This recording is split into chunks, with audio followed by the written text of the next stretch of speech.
Hey, Hello. Hi, everyone, and welcome. What a pleasure to be with you again for this new Flourish Financially Money conversation. And this is actually our 19th one, which I find quite remarkable in itself. yes. I am Minna Schmidt, a financial well-being coach and a certified financial advisor. And I'm here with the wonderful Dr. Sophie Jablonski. Sophie, hello. Hello, hi, thanks so much. And hello to everyone joining us today. Whether you're live right now with us or maybe even catching the replay. So, as Mina said, I'm Dr. Sophie Jablonski. What is my profession? I'm a life coach and a positive psychology practitioner. I'm so glad to be here with you today and especially for this conversation. Yes, Mina. Because this one, I think it's one we've been wanting to have again for quite a long time. It is really the case. And a quick word just for those who are maybe joining us for the first time. Mm. Sophie and I, we co-founded Flourish Financially. It's a community and a program for women who want to take charge of their financial lives. Not just the numbers and the spreadsheets, but also the mindset, the beliefs, and the relationship with money that underpins all of it.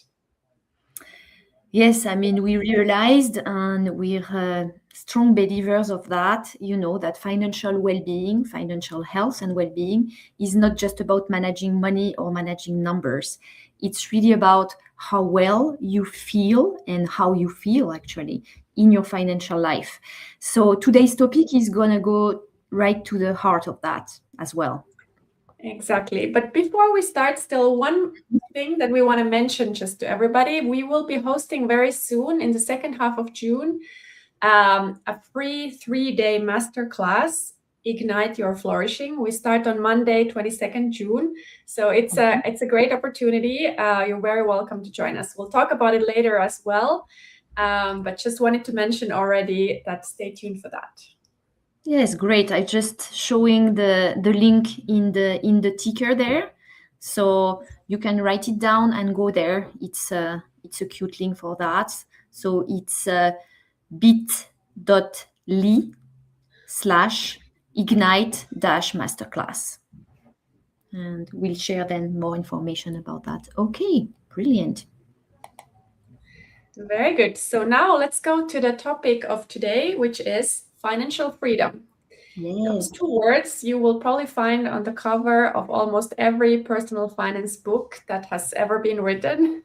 And those words also come up in many of the conversations we have with women about money. Mm. And yet, when we actually ask, what does it mean for each woman in her own real life?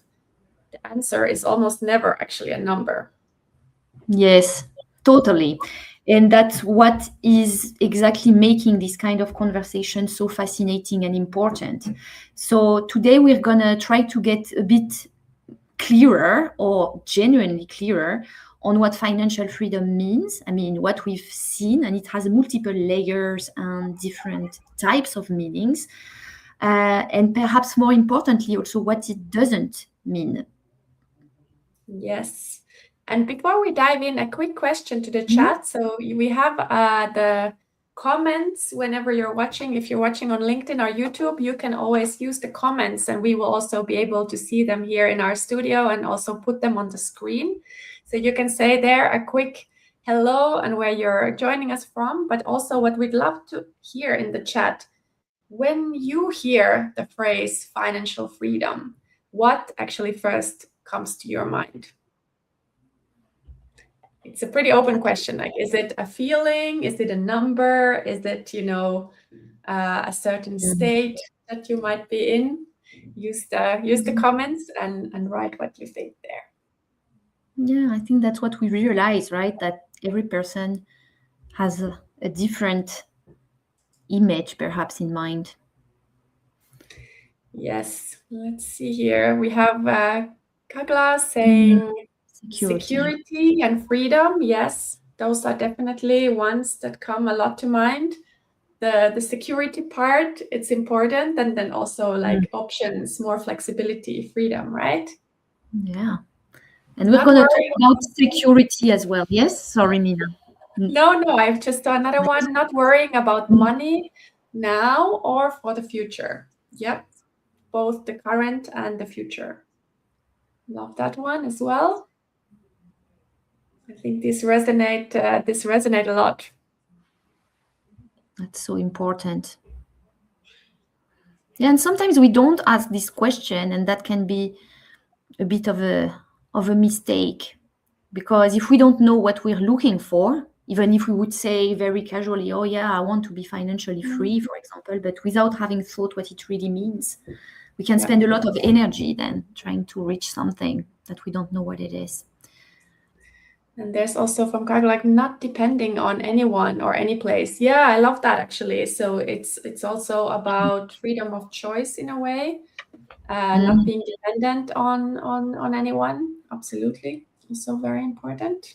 Yeah, independence often comes up, right? In these conversations, it's like sometimes we say freedom, but we mean maybe financial independence. So again, it's worth asking. Absolutely. Very good. So yeah, let's start maybe with the practical landscape, because there are many versions of financial freedom. The most well-known that people might have heard of is probably the FIRE concept, right? Coming from this famous financial independence, retire early. So that's the idea that you build an investment portfolio which is large enough so that you can live off its returns indefinitely. And there is this classic rule of thumb, which says that, called the 4% rule, which is like, if you have a portfolio big enough that you can take 4% of your portfolio each year, and if it's reasonably well invested and diversified, it should actually last for the rest of your life, or at least for a very, very long time. It's a very compelling concept. And for some women, it is really also a goal that they're definitely working on. But on the other hand, this FIRE is quite an extreme version. And for most women that I work with as a financial coach, financial freedom looks more like what I would call like different layers of freedom that you then kind of build progressively. Yeah. So you said layers. I mean, now I'm getting curious. Can you maybe take us a bit through them? Yes, absolutely. So everyone has a bit their different view, but kind of maybe the first layer that I would start with is something like freedom from paycheck timing. Not having that kind of anxiety of, oh, when does my salary arrive and will it cover like all the expenses that I have to pay in that month, for example. And for many women, just having like a certain amount of their own savings to cover those basic needs and to have some flexibility in case of urgent needs or emergencies, that makes all the difference. And it's about basic security and about having that kind of foundation. So that's where you start with. The second layer. First layer, yes. Freedom from paycheck timing. From paycheck timing, kind of like having more options, having more flexibility, security.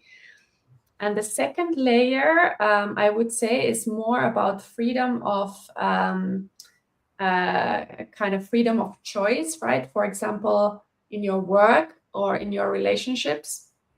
So this means having the ability to, let's say no to a work project that doesn't align with your values, or to take some career risk, like moving into entrepreneurship, or in relationships, right? Are you able to leave from a relationship that doesn't work for you anymore?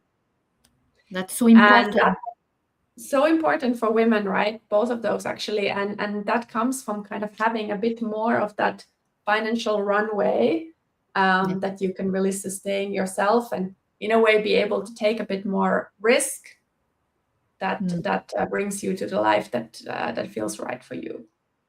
It's this idea of independence as well, right? Because when you are in certain relationship and money can start to create that dependence, so you can say it can be an interpersonal relationship, it can be the relationship with your work, can create the same. So exactly right.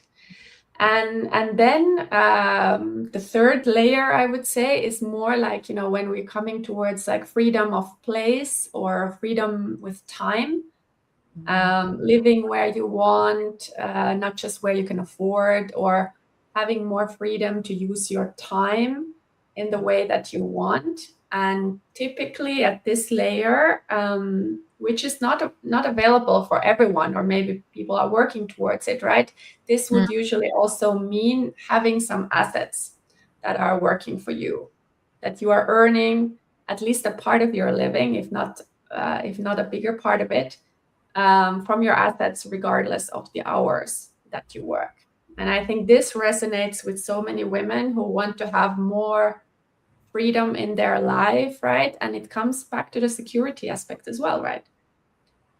And then if you still go kind of to the fourth level beyond this, this is kind of the more profound one, I would say, which is like freedom from noise, or whatever you want to call it, right? But it's about not having to think about money, right? That all that kind of low-grade financial anxiety, which is in the background of so many women's lives, would be gone. So you have built in a way your wealth machine. It's working in the background. You don't need to think about this. Maybe check in every now and then, see how it's going. And yeah, that's maybe the kind of ultimate level in some ways, right? Yeah, I mean, I guess it's more like freedom from having to ruminate, right? Somehow on this subject, because thinking about it, I mean, we encourage that a lot also through our work. But of course, there's thinking and thinking, as we know, depending what is the actual thought, can create completely different experience. And yeah, what strikes me about really these four layers that we discussed also before when we were preparing this call was really intriguing for me. But they require very different things from you financially, right? So the first two, the buffer and the runway, what you were saying is actually they are achievable for many women much sooner than they think. They do not require necessarily the multi-million euro or whatever currency you have portfolio. They just, I mean, they require more consistent, regular habits that you build in time. Yeah, Is that exactly. it? And yeah, absolutely. And of course, this is why it matters so much to kind of take a look honestly at where you stand and know which layer you are actually building towards right now. Because the kind of the number and the setup that corresponds to the freedom from paycheck timing is very different from the fire number, right? And both are valid, but you need to know kind of which one is yours. So yeah, so then the question that comes up for me is really in your work, Mina, with the women that you're interacting with as a financial coach, financial well-being coach, I should say, because it's really about the well-being as well. Which layer do you see comes up? I mean, I don't know if this is the right way to present it, but which layer you seem to be talking about the most or seeing coming up the most? It really shifts across the journey, I would say. Like initially, it's often that second layer, right? The freedom of choice in work or relationships. Yeah. Because for many women's lives, it's not about, it's about the kind of not being trapped by a certain salary that they would need to earn each month, or having more time, like being able to maybe reduce also working hours, or having more flexibility. These things come up kind of very often when you start building your financial planning strategy, right? But when we go deeper and when you get kind of excited about this topic and the potential, the possibilities, then it goes more and more towards this, like the noise question, having your wealth machine running, having kind of let's say that you don't have to think about the finances anymore, but you're thinking about kind of how do you want to spend your time? What do you want to do? What's the impact you want to give? And kind of not have money to be this source of anxiety anymore, but actually be almost like a source of joy or empowerment, and to have this another level of freedom. Yeah, and it's amazing. Like it's almost putting money back in its place also as a tool rather than something that becomes so overwhelming, right? Not in the positive way. So yeah, we wanted to ask actually also the audience today on their Yes. own layers, right? So which I'm gonna show it. Yeah, which layer of financial freedom feels most relevant for you right now? So recap: you had the first layer, the freedom from paycheck timing, then second layer, freedom of choice, third layer, freedom of place and time, and then the fourth layer, freedom from the noise. Exactly. And I show Pia had a comment. Actually, this was also for the earlier question already. But I think Pia was talking here how for her freedom is how to use your time, and it's also linked also to a number in terms of the security. Yeah, the time aspect, I think it's very important one, to freedom to use your time, or time becomes kind of the most valuable asset in a way in your life. And it's interesting because you see how flexible it becomes also to argue around that, because we like to talk about how money shouldn't be associated directly with time, in the sense that, well, I earn money as a result of the time I spend or the effort I expend, because it's really about value creation. But at the same time, we can definitely use money to buy time. Yes. So that's quite important. And of course, another difference that I hear talked about sometimes, I really like this, it's that you can always recreate money, but you somehow, it's going to be difficult to recreate time, that has been passed or used in a certain way. So Absolutely. that's nice. Absolutely. And here is from Kagla, freedom of voice. Yeah, I like that actually, being able to speak your mind, right? And perhaps that kind of links to the living in alignment with your values in some ways, right? That's part of that freedom as well, I would say, very important. Yeah. Yeah, and I was thinking also this whole idea. I mean, it's because this one is nice, right? It's a very nice proposal here, the freedom of voice. Because when we're talking about the freedom of living, for example, a relationship or a job and etc., it's really that idea also of having the FU money, right? So it's almost Yes, again like, I mean, you can voice it, right? You can say it, yeah, FU. exactly. F you, I'm going. So yeah. So important for women, and sadly not available also for all women, right? So that's why also this topic is so important, and that's why this conversation matters, because the path to your financial freedom starts with knowing where you stand, what door you're trying to open. And actually this leads quite beautifully into what you bring, Sophie. Yeah, no, of course, and that's something that we wanted to talk about now in this second part, what we project onto money, because it's going to bring again another perspective, another layer, if I may say, but about how to approach that idea of financial freedom in a way that can make us feel better. That's always the objective. So the idea was that there's a bit of a layer underneath those practical definition of financial freedom that can be quite liberating.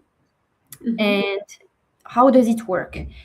Very often we talk about wanting personal freedom. So even if we manage to define it with regard to some of the layers that we just introduced, we may be looking at something else underneath. And that takes us to the emotional part of that conversation. If we really ask, what is the reason that I want to be free? It can be a first guide into assessing that. For example, we're talking a lot about finances and financial freedom to women, for example, with the work we do in Flourish Financially. And when we start to go, for example, about setting financial goals, understanding why we want the goals, we start to get really clear about what are our emotional needs, what is really behind wanting the freedom. And all of this is very human, but it's also quite individual. So different people will have different needs. And what we have done there without realizing often is we're attaching this emotional need to money. Very often it's unconscious, and it's because it's for many reasons. It can be the beliefs indeed that we have absorbed in our life, and it might be as simple as that's the most logical reason that we manage to articulate. So it's like, if we take a typical example, I don't know. I mean, does it speak to you, Mia? Have you? Yeah, absolutely. I mean, I totally recognize. I think everyone, to be honest, like has this, and they are already aware of it, or they haven't yet kind of thought about it. Yeah.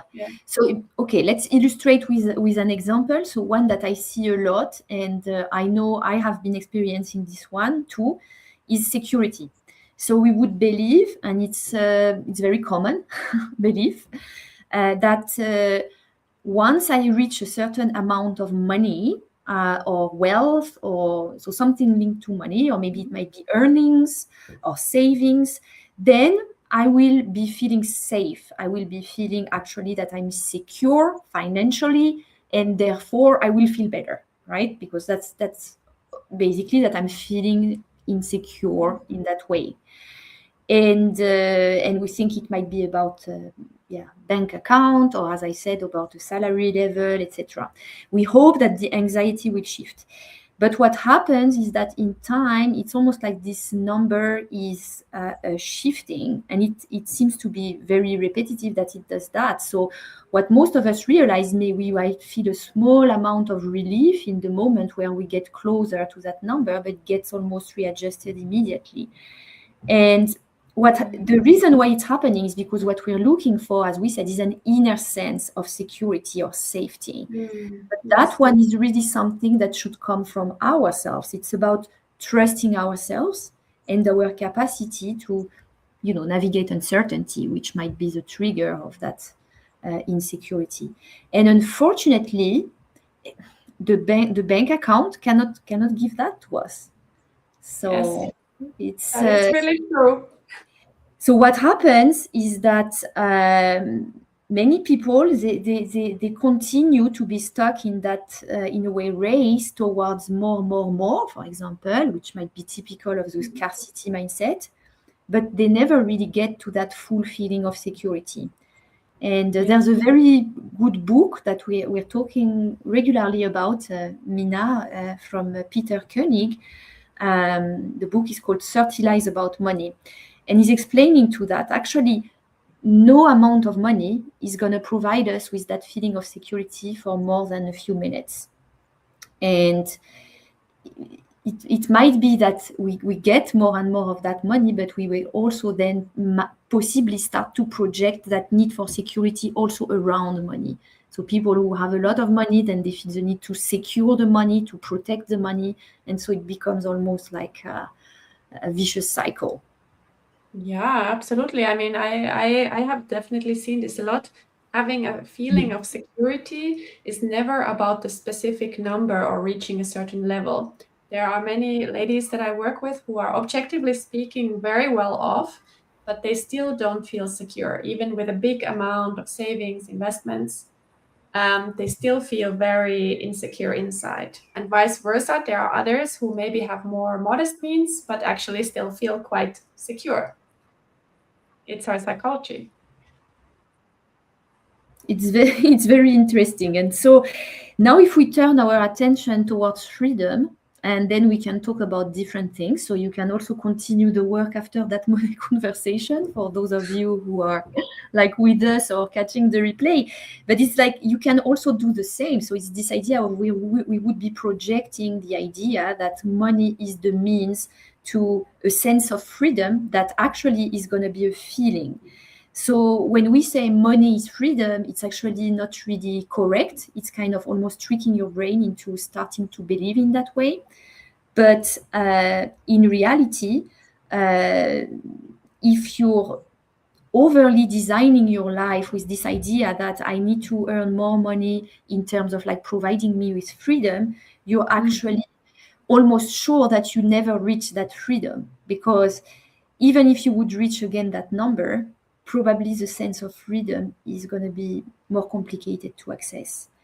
So what is interesting to start to realize is maybe that freedom that you're looking for is already available in some form or another now. Yes. And reconciling with that idea and trying to detach it quite consciously from money can be important. So you could start to say sentences like, I am free with or without money, and see what happens. And practicing that and thinking about it can be really interesting. Oh, we got a comment actually from Pia here.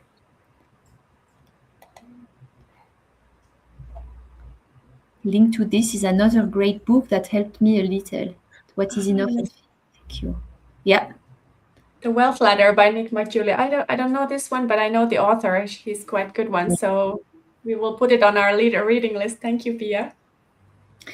And of course, the extreme to that, what I was saying about the projections could be something, because you could do that with power. So I'm powerful with or without money, but it could also be something about existence, because there are certain beliefs, sometimes not necessarily beliefs, but it's these sentences that we've heard a long time and we keep repeating, like, earning for a living, and in French it's very clear expression. We say gagner sa vie, so it's like you're earning like as your life. So it's like your life is dependent on money. And I mean, trying to again observe when we're saying things like that, with money you secure your existence, is that really correct? It's probably not necessarily what we want to believe in the long term. So already starting with that one, I exist with or without money in that very moment. And yeah. It's these are all like so true, and they're quite deep in a way, right? Philosophical, right? That you don't attach your feeling of security to the money. But almost you could think of this as an argument against building wealth, right? And absolutely, this is not the case, right? No, this is not how we view things, but I mean, in a way, it's also because then we might make the amalgam between, the material wealth, or really, again, the numbers, if you want, and what we mean by wealth. And as we know, when we're talking about wealth, we can be talking about wealth in such an expensive way, in an holistic manner. It's like abundance and this kind of vocabulary. So no, that's not the case. It's even the opposite, right? But we should be careful sometimes when we're talking about money and wealth, what we want to be meaning. Yeah, what we want it to be meaning. Absolutely. I mean, money genuinely expands your options, right? In this world, a well-funded investment portfolio does create kind of more freedom or more options, more choices in a very real and practical sense. But I guess the difference is kind of what you're asking that portfolio to do for you emotionally, right? Because if you're building wealth in order to finally feel secure, or finally feel free, or finally feel that I matter, I deserve this, I'm important, right? It's attaching an emotional thing to it. And that, in that case, there is a risk that the number will keep moving and moving, right? And always moving. And that is actually quite exhausting. That's not bringing you to that end goal, what you would actually like. No, and I love how you phrased it, because it's this sense of the relationship we have with money, and it's every time we're trying to, in a way, bypass our responsibility to take care of our emotional needs by ourselves, and we think something else external is going to do that for us, be it the money, so relationship with money, but it can be love. I mean, it's another example. Many people think, oh, like my other half in a way should be providing like all of this like emotional needs. That doesn't work actually. It's really, when we're building wealth, it really needs to start from a place of feeling already sufficient, right? So it becomes really deep, and then the portfolio that you were mentioning, or the relationship with money, the money becomes the tool. And that's what happens. So it's as you say, it's powerful, it's a meaningful tool, and it can do certain things. We said it can buy certainly time in a way. It can expand certain choices that we have to make, where to go, when, what kind of, many things. But then that's a completely different relationship we have with money and with ourselves. Absolutely. I think it comes down to that. And let's put our next question also to the people who are joining. So in the comments, you can add, is there something you're hoping money will give you beyond the kind of practical part, right? Yeah. Maybe are those things, security, freedom, but there might be something deeper, like deserving, showing to others,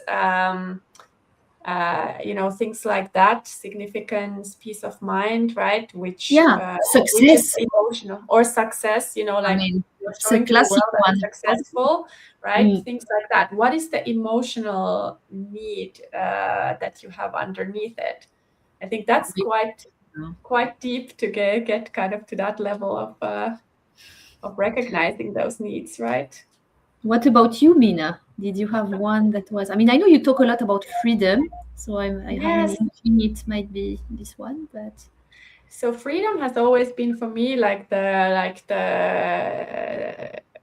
important. It's a very important value for me, right? And I have definitely attached that, like, money can give you freedom. That's a very important principle in a way. But I also recognize really well that, the trap of kind of like, and how much is then enough, and what does that actually mean? And actually, I have a lot of freedom already now.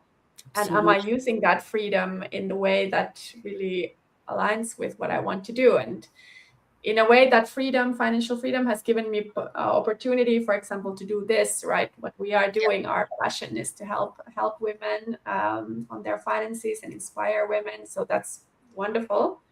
So you're already kind of maybe more free than that you thought. What about you, Sophie? Yeah, I think for me, the security was really. I'm working on it. We're never perfect, right? Yeah, it's become better, but yes. We get a very nice reply. So. From Kagla, peace of mind and having control, even in the most unexpected situations. And this can be one, like the control, the security, like, can sometimes have even reflections from your childhood or the way you were growing up as well. The need to kind of have some more control, that you can get out of a situation, or that you can keep yourself safe if something happens. I think that's quite a deep one. Definitely. Yeah, and for sure not feeling that we have control. So feeling powerless is really something that's very scary, right? Psychologically. So it's true that it gives this impulsion to be trying to cling on to something, right? To provide that sense of control.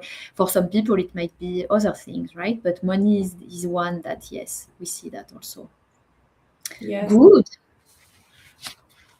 Absolutely. It's interesting to hear this, right? What people think. Yeah, let's talk now about this enough trap, right? What comes, like, when you set a financial goal and then you reach it, and almost immediately the goal posts shift again, kind of to a higher target.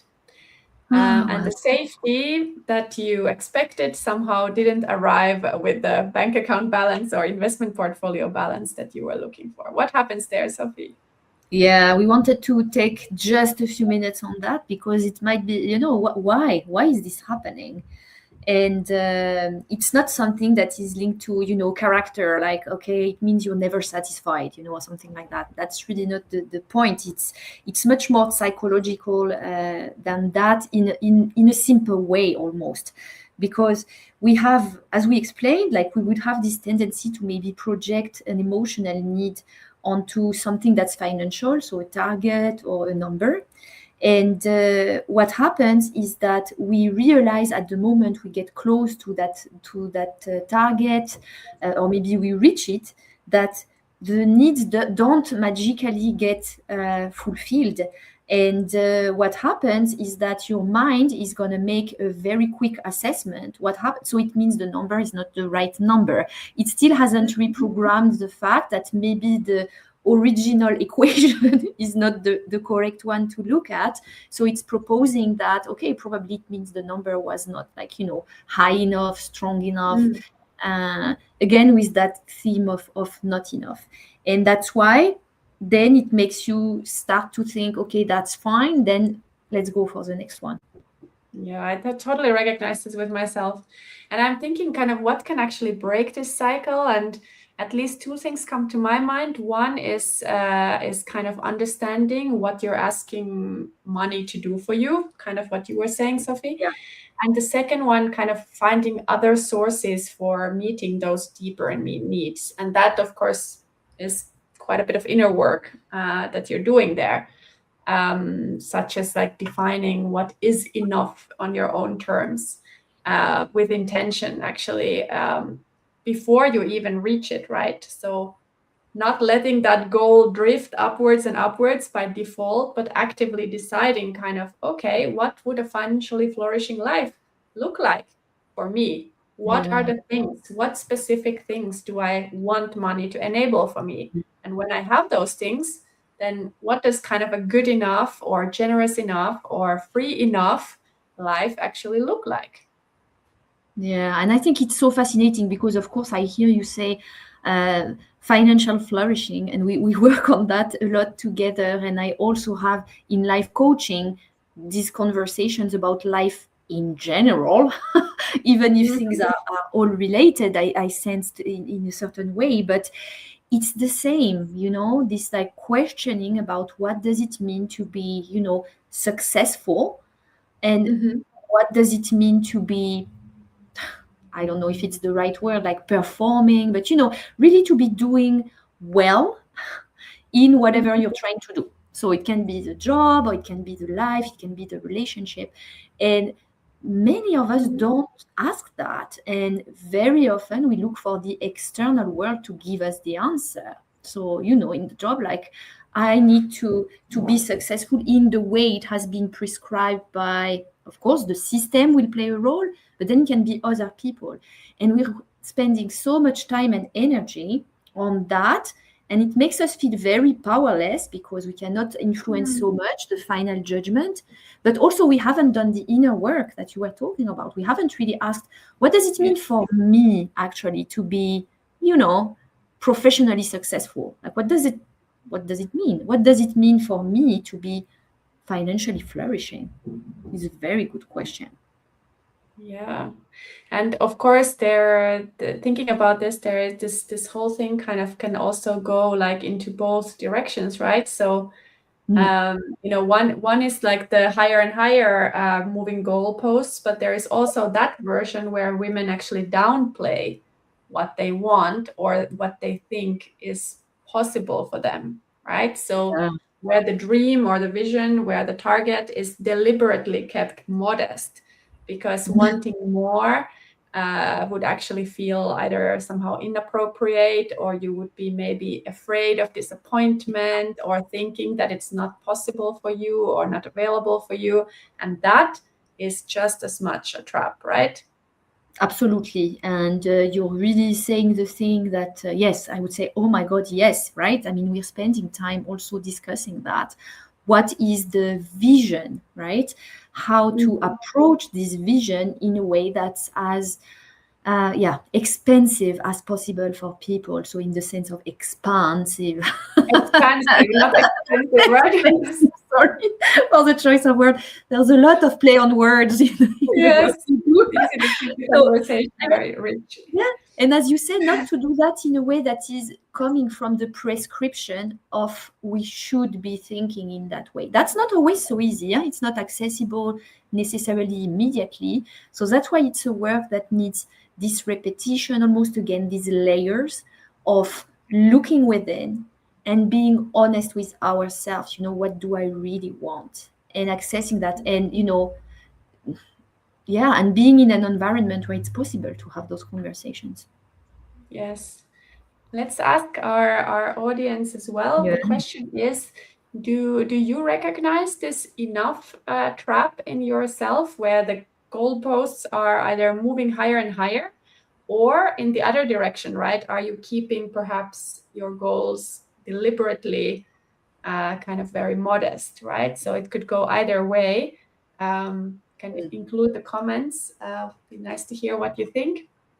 And there was one comment already from, I think this is from the last question. It's not seen it yet, which is peace of mind. So this was still to the question of kind of on Hoping financial what money will give you. Yeah. Yes, peace of mind and the power to choose what to do that makes you happy. Yeah, so it's about peace, happiness. Absolutely, those are the things that we really attach. Kind of Is peace really is a very important. So we absolutely. can choose to have peace again with or without money. But that's the work, right? That's the other work. That's the work, So, and that is not so easy, but it no. is worth it to do it because indeed that peace of mind, it comes from that inner work or from that inner feeling of security rather than reaching that certain thing. Of course, it's still worth it to have your vision and the elements you want and working towards them, and at the same time, in a way, working on your inner feeling of security as well. But it's also like going outward, right? I mean, once you have done the inner work, then you can shine it outside to the world in a way much better. Yeah. So with the example of peace, it's really striking, right? Because of course, if you're choosing to create the peace or to cultivate the peace within, then you're also going to like create in the world more peace and also through your money. So Yeah. it's like then again, money becomes the instrument. Yes. What about you, Sophie? Do you recognize the enough trap? In which way? Or both ways? I mean, I think it's very much, we discussed this in other money conversations because it's the 19th, but the scarcity mindset was pretty strong and very, very unconsciously playing in my life for quite a while. So in that, it was really that idea of that it's never enough. So it's not good enough, not perfect enough, not and with money was this idea, right? I mean, I didn't feel necessarily that I was at threat in a way, that I was really in danger from that, but I was definitely working without thinking why, like I need more. Yes. And I was like Because saving and right? yeah. So I was not so much necessarily trying to, increase my earnings, for example, but the saving, it was more like I need more saving. I need to and prevent from losing it. So there was really like the fear. So the enough trap, and I could realize this enough trap very clearly when I was able to access some sum of money at some point because, for example, of inheritance. And then I realized that I thought I would feel safer, but it lasted, just about 5 minutes. And then I was very clearly obsessed by, I'm so scared to lose it now. So it's like suddenly, Very, very, very, very much like a classic, right? This enough trap, right? I think it happens to most of us, right? I think for me, I would recognize kind of. I think it's possible to have it in both ways at the same time. I would say, but also in the other direction, right? Of like not maybe having or like keeping the targets a bit modest so you don't disappoint yourself, or that that's one as well, like what's possible for me, kind of. I've been really having to work on that, not necessarily in investments but in other like earnings and income and that area, right? So definitely something that I would recognize as Okay, well. well, so nobody in our listeners is having it in It's a their pretty life. personal question, right? So I understand if people are a bit shy to answer to that. Well, if you don't want to share and you have it, don't worry, it's normal. So that's the point also of having these conversations, right? You Yeah, can yeah, yeah. talk about Oh, there it. is a comment from Georgina, but I think this is relaxed and a lot of choices. This is probably still, maybe some of the comments might be reaching us a bit delayed. So this comment is probably to The like what previous, money should bring you. So yeah. relaxed, having lots of choices, live my life in the way that I want. Absolutely. And from Pia, Yeah. there is, I'm still working on the enough on the enough trap and the goal moving away, but the book helped her to internalize this better, Yeah. what it really requires to move ahead on the ladder, and whether I'm already ready to make the effort and change the strategies I've used. And I decided not. Okay. It's amazing, right? And that's why it becomes also an identity work almost. I mean, this comment is taking the whole space on the screen right now. Yes, it's very. Are you trying to shut us? But no, it's really like each level of wealth in a way. I mean, some say, and that's been a bit my experience of having changed career, and you need to like recreate your whole Mhm. equations very differently. I know you too, Mina, and it's Yes. like we have these levels of the identity shifts, right? So each level is going to come with its own struggles, right? So that's why working on this idea, what am I projecting right now onto money or financial freedom, for example, is it really appropriate? Is it really what I want? And how is it serving or not serving me? It's so important. Okay, so maybe let's talk about what to build towards, if you allow me. So as we say, how can we access it now? Because we realize maybe we're projecting things onto also the future or some external. So, and we realize maybe we want to access already the freedom. So it sounds quite easy, but it's important to focus on what we already have and the present moment. So these are like two good news. But it doesn't mean that we should do that and forget about the practical building of wealth or freedom. So, in fact, indeed, the inner feeling of freedom, we can cultivate it right now. And it's about being able to define, as we said, what do we mean by that and what do I want it to mean for me now concretely. So what it does is when we do that, we're removing ourselves from the future state of I can only access that when, and we're Yes. really it's almost also like we're almost stealing from our future self, the one that's already successful. So we have defined what it means, right? Or free, and we're bringing it to us, and we're saying, give me some of that, and we can Yes. already benefit. So that's why it's saying also why the vision work is so important. Because Yeah. if we have a vision that's very small, sure, we can get probably something from it, but we can even access much more when we're able to articulate the more expansive vision. And that's Yeah. cheap, so it's not expensive. You know, I really love this. I really love this because it brings to my mind this concept of discounted free cash flow, which is like a future valuation of your Here, future cash here. flow into the present. It's a more financial model, but it's what we're kind of doing for us, right? Yeah, we're trying to do that, and it's the same as we say with the little steps that compound, right? So everything is it's almost like this nice metaphor of wealth in life, but it also works when we're talking about indeed the numbers that we're trying to establish, the habits, the concrete self-care we want to have in our financial life. So what does it mean actually? You're using the different. How does it work, Mina? Yes. I mean, very concretely, yeah, what does it actually look like to feel like financially free now while also building towards more freedom? I mean, it's so individual, of course, for each person, but it basically means that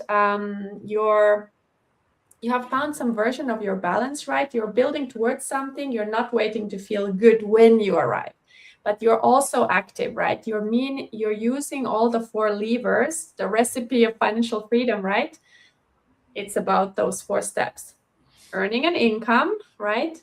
So income, then spending, right?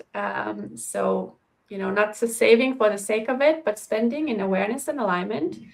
And then investing, right? You need to do that, right? Consistently over time, using the power of compounding, where the magic happens, right?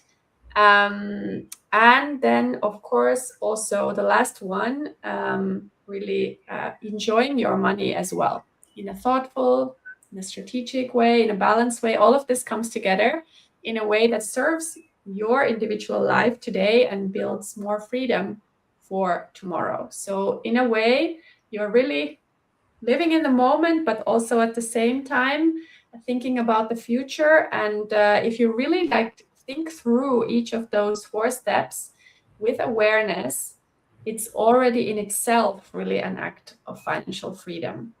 And we know it, like we can always grow more, we can always do more, but already there, if you're there, you're doing probably more than 99% of other people do, right?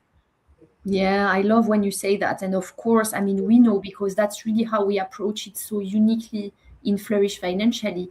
You do all of this mixing also with the thought work, with the mindset, because for some people might be like more simple to work on their spending. For some people it might be a huge challenge. For some people it might be easier to work on their income. For others will be a huge challenge, etc., etc. Or enjoying.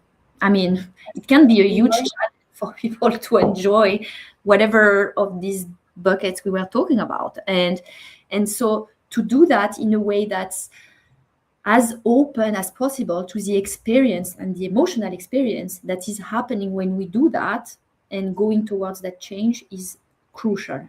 It's really like what is bringing you already there, this positive experience of going towards freedom, for example.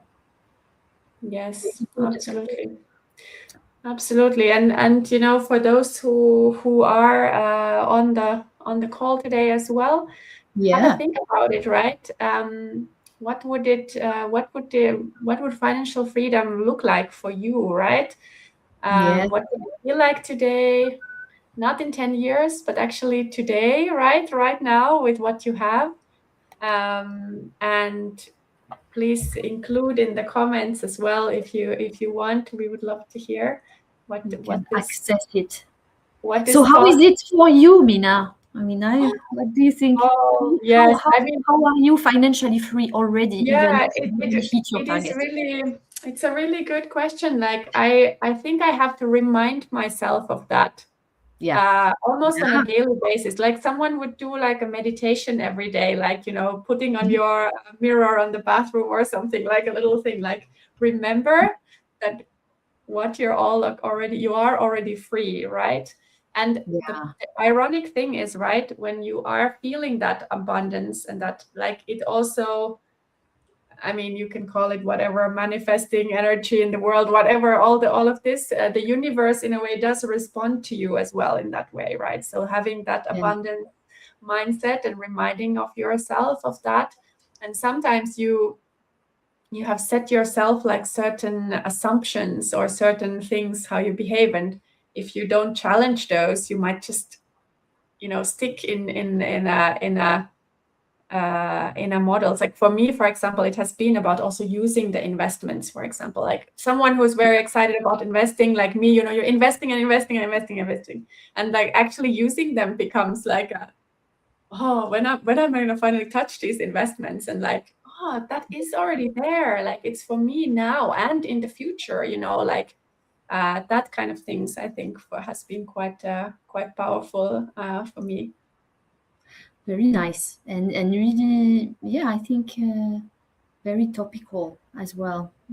I would say for me it was really the fact of having become in a way, yeah, self-employed, right, and the fact that we're creating this work together as well is really something that has brought a lot of sense of financial freedom. Yes. In that, you know, we're expressing really ourselves. I mean, I don't know how to say it other way. And at the same time, we're building wealth. And I see we get very nice propositions. Comments, yeah. So from Juliana.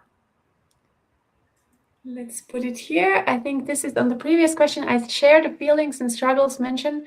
I want to achieve financial security and find the option to retire earlier, but there's also the fear to ask too much for my work and how assertively to negotiate and stop giving for free and or for lower value. Yeah, this is a really, it's Juliana, great that you're recognizing this, and this is such an issue for so many women, right? This is about kind of stating your own value and standing your own ground.